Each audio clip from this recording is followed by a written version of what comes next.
ஜென்மம் ஒண்ணு போதுமா? 100 ஜென்மம் வேணும், அத கேக்குறே சாமிய. என்ன இருக்கிற சாமிய?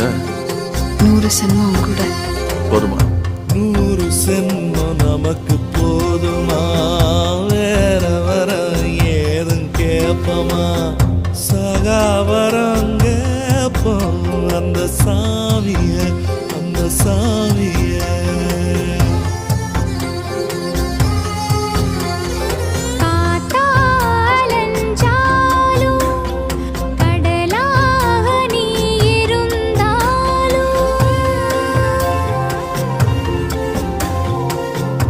ஆகாசமான போதிலும் என்ன ஒரு எடுத்த போதிலும் சேர்ந்தேதான் பொறுக்கணும்.